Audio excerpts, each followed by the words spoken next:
At the beginning of the world, everything was covered in water. But as the sun shone, it became very hot, and the water dried up.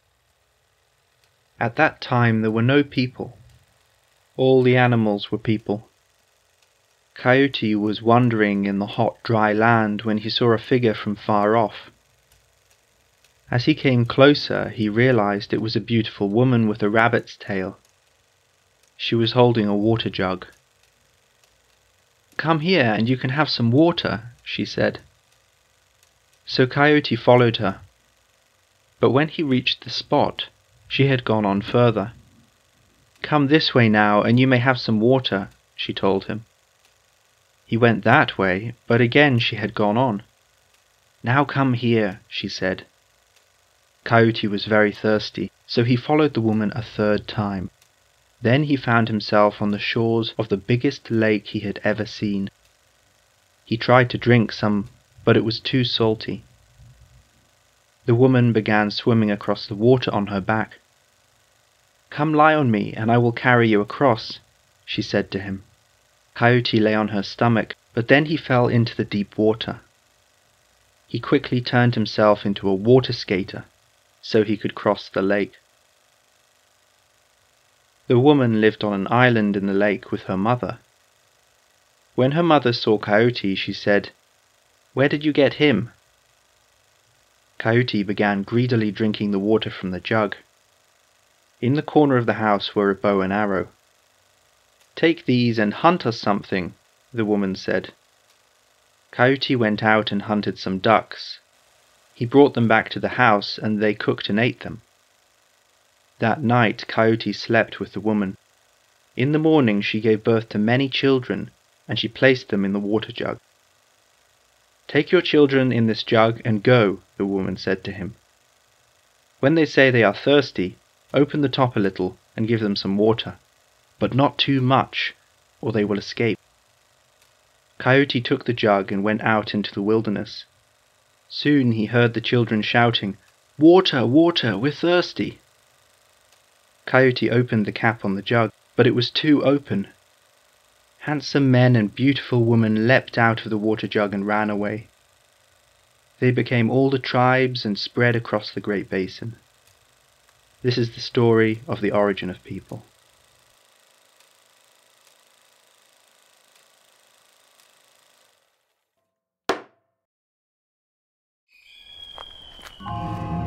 Paths seldom trod.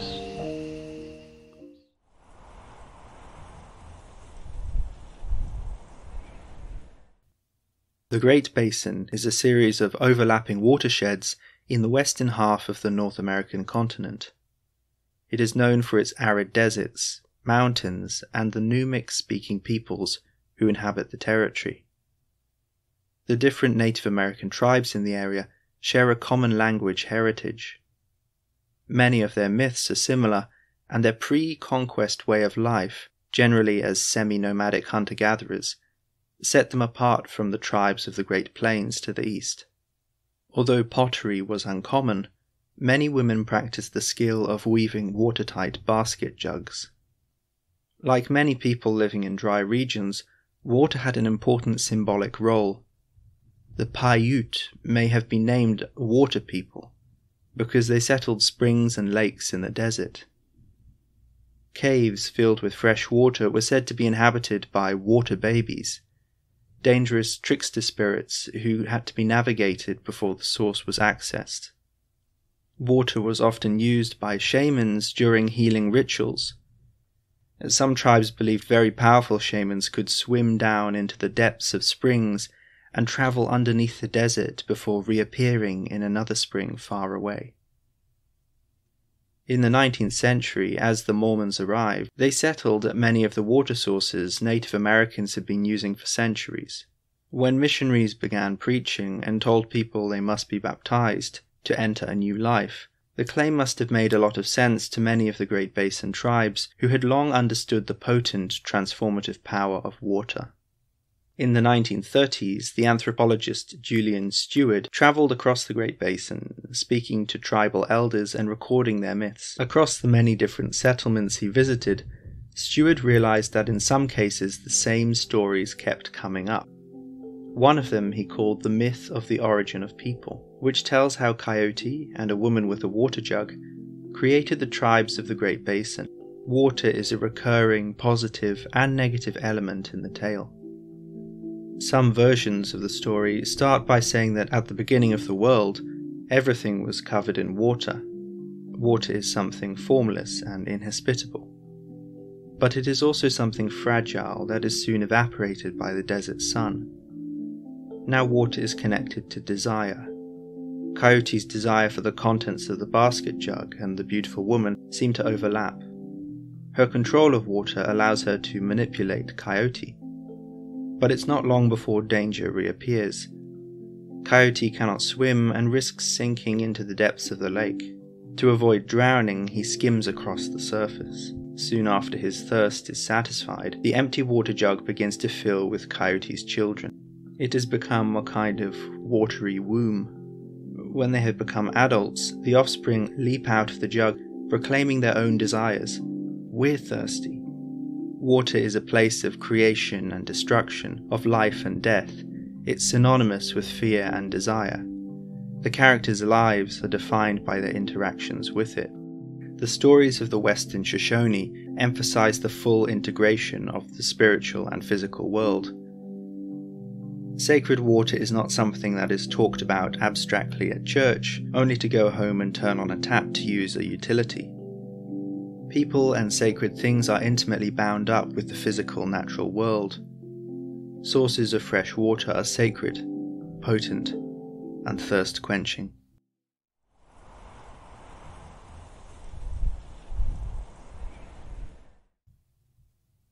The missionaries who proselytized the Numic peoples of the Great Basin brought a cultural and religious tradition that had its own complex cosmology of water.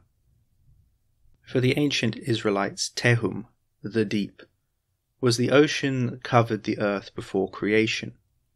Their cosmos was encircled by water. The upper seas were held by a vast, solid dome created by Yahweh. Below was the great deep of Tehom. Tehom seems to come from the word Tiamat, the name of the great ocean goddess of the Enuma Elish, who gives birth to the first life before trying to destroy it. In the Bible, Yahweh seems to battle with monsters in the deep, perhaps once connected to Tiamat. But the word Tehom is not used in a purely spiritual or imaginative sense. When the Israelites passed through the Red Sea, they walked through Tehom. The word often refers to real places that could be seen and crossed. The watery depths where God fought sea monsters flowed up seamlessly into the lakes and seas where the ancient people of Israel fished and sailed. The spiritual and physical world were intertwined. Neighboring Canaanite tribes venerated their deities at sacred springs, for example at the site of Banias, which was probably dedicated to the god Baal Hermon. This approach to the natural environment was not necessarily antithetical to later Christian teaching. Medieval Europe was full of holy wells and springs, shrines of healing and pilgrimage dedicated to different saints. But many of the Protestant and Mormon missionaries who arrived in the 19th century American West found quite a different view in their sacred texts. They had inherited a Reformation tradition which rejected medieval Catholic superstition. They came from a nation, several of whose founding fathers had been influenced by the Enlightenment idea of a clockwork universe. God might intervene on occasion, but in general the world ran by itself, according to a series of fixed laws. The Second Great Awakening, a series of religious revivals that swept through America in the early 19th century, is often described as a reaction to this rationalist, deistic view of the world. The appeal to the supernatural power of God, the camp meetings full of emotion and enthusiasm, saw church membership in the United States soar. But the fruit borne by this tree owed much to the Newtonian rational world it had reacted against. They used words like social reform and progress. Emerging from the denominational soup were new Protestant groups who emphasized a return to primitive Christianity. Underlying all these ideas were assumptions about historical truth and progress, which would not have been foreign to Enlightenment philosophers. Mormonism emerged as a new religious tradition in this cultural context, and Joseph Smith's claims to find the original holy texts spoke to this interest in verifiable facts. The result of these developments was that America's most religious immigrants brought with them to the West a view of the world and way of acting in it that owed as much to the rationalism of the Enlightenment as the worldview of the ancient Israelites. Although God was sovereign over all things, there was a subtle duality to the way they thought. Marcus Whitman, a missionary to the Cayuse tribe, north of the Great Basin, started a farm on his mission station to encourage the semi-nomadic Native Americans to settle and begin farming. While we point them with one hand to the Lamb of God which taketh away the sin of the world, we believe it equally our duty to point with the other to the hoe as a means of saving their famished bodies from an untimely grave and furnishing the means of subsistence to future generations. Whitman could equally point to the words of Jesus in the Gospel of John when drawing this distinction. When talking to the woman at the well, Jesus draws the distinction between the spiritual water of life in himself and the only physically refreshing water of the well. In a similar vein, the Mormon immigrants did not set up holy wells and shrines around the springs and rivers they settled. Instead, they established water councils, which oversaw how water was shared between farms, drawing on ideas of human stewardship and dominion over creation. The distinct difference between Native American and immigrant attitudes towards the environment and natural resources centered on a profound disagreement over where the transcendent was located. The duality of the physical and spiritual did not necessarily exist in the same way for the tribes of the Great Basin. The anthropologist Julian Stewart would describe these differences as two distinct cultural ecologies, ways people think about and interact with the natural world.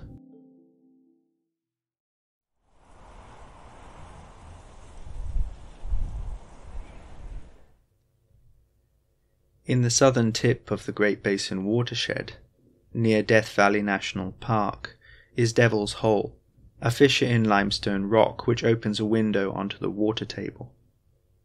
The cave branches out into caverns and passages which have been explored by divers down to 130 meters. A weighted depth line has been dropped to 284 meters without reaching the bottom, prompting one diver to describe the final passage as the Infinity Room. Earthquakes as far as Japan trigger small tidal waves to break on the surface of the pool. On the surface of Devil's Hole, an extremely rare species of pupfish lives off algae growing in the warm water. The Devil's Hole pupfish live only in this pool.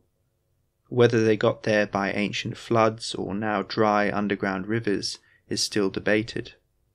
What is known is that they have lived in isolation for 10 to 20,000 years. Devil's Hole's warm depths fit well into the world of Native American beliefs, of water babies and underground spring-traveling shamans. The earliest immigrant records of Devil's Hole, by travelers in the 1890s, communicate a sense of wonder at this refreshing pool in the desert. But it was its utility that gave it its local name, Miner's Bath. If there was a spiritual aspect, it was a negative one, Devil's Hole. The presence of the unique pupfish quickly attracted the attention of ichthyologists. Researchers like Carl Hubbs examined the differences between specimens to better understand evolution in an isolated population. Pressure from Carl Hubbs and others to protect the fish led to President Truman adding Devil's Hole to Death Valley National Monument in 1952. Under the Antiquities Act, Truman highlighted the peculiar race of desert fish, which designated it as an area of historic or scientific interest. In the 1960s, a local ranch acquired land around the site and began pumping groundwater out of the desert aquifer to water their cattle. The deep, porous, saturated rocks that were being emptied by the ranch connected to desert springs and pools. Scientists were alarmed to discover the water level in Devil's Hole was dropping. This discovery was the start of a long-running battle which would divide local communities and lead eventually to the Supreme Court. Because scientific interest in the pupfish had led to Truman's ruling, the government made its stand against groundwater pumping on the strength of the rarity of these isolated blue fish. A disagreement about the use of desert aquifers, about the value and use of untapped water, became a game of political football with pupfish. The lawyer for the ranch claimed, "There are two endangered species here, the pupfish and the American rancher." The Supreme Court ruled in favor of the government, and the groundwater pumping was stopped. For some, it seemed like the court had prioritized fish over people. Over the coming decades, a more holistic understanding of Devil's Hole developed. Ecologists and hydrologists demonstrated that Devil's Hole was not an isolated pupfish container, but part of a vast underground interconnected fossil aquifer. Water stored under the desert, which was thousands of years old. The creation of the nearby Ash Meadows Wildlife Refuge in 1982, in land sold by the ranch, demonstrates the shift in thinking. But the political objectification of Devil's Hole had its price. Today the site is viewable, but not directly accessible to the public. Native American spiritual taboos have been replaced by barbed wire fences and security cameras. Devil's Hole is a case study in the confused search for value in the American West. It has been the subject of competing, overlapping cultural ecologies. The 1972 Supreme Court ruling protected the site, but did not resolve the cultural conflict and confusion that surrounded it.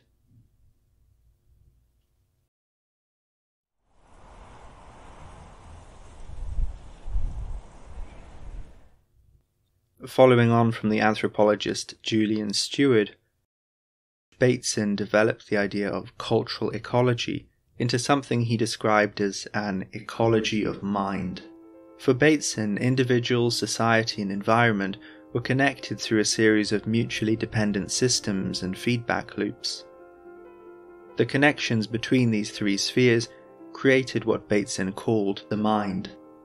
Problems occurred when people assumed that only they had a mind, and nature was mindless and distinct from them. And as you arrogate all mind to yourself, you will see the world around you as mindless, and therefore not entitled to moral or ethical consideration. The environment will seem to be yours to exploit. To people desperately searching for a way to decide what is and is not sacred, Basin offers some useful guidance. It's the connection between things which is so special. A single index finger is interesting, but next to a thumb, you suddenly have a pattern. The thing I hold sacred is something in the nature of patterns, and that which makes me angry is the violation of patterns. In Basin's thought, religion and artistic expression tap into the unconscious and the wider mind.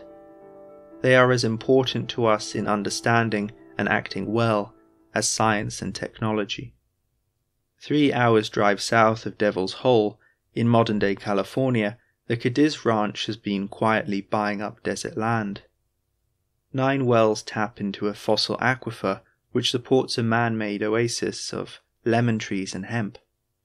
There is so much water in the Fenner aquifer that Cadiz has proposed pumping it east to deliver water to Southern Californian towns and cities. The plan has been the subject of repeated legal battles over the past decade. The idea is not as far-fetched as it might sound. In Libya, the great man-made river project has tapped into the Nubian sandstone aquifer, an enormous fossil aquifer system which stretches out under the Sahara Desert. In the debate over whether fossil aquifers are a viable source, the argument that this water is ancient has become important in California. Not all water is created equal, apparently, and the fact that water in these aquifers is over 10,000 years old as a preface to the articles and arguments made. Perhaps in a state famous for its wine, people are more likely to pick up on something that sounds like water vintage. Implicit in the statement is the argument that this water is non-renewable in a human time frame. The danger of overemphasizing one aspect of rarity or uniqueness is that people will sacralize, set apart as special, holy, one small part of a much wider whole, missing in the process the real issues at stake and preventing any real culture change. The story of Coyote and the woman with the water jug suggests conflict and contest over water in some of America's driest regions is not something new.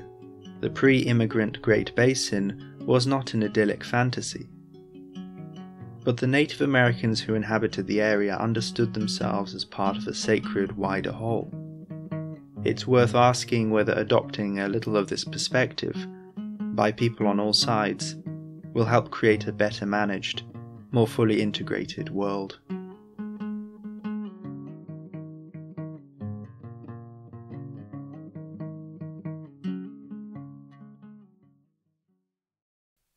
Although this is a story about a particular environment, many places in the world have similar stories. Do you know the history of yours? If this video interested you, please like and subscribe for more content like this. I wish you a calm and peaceful day.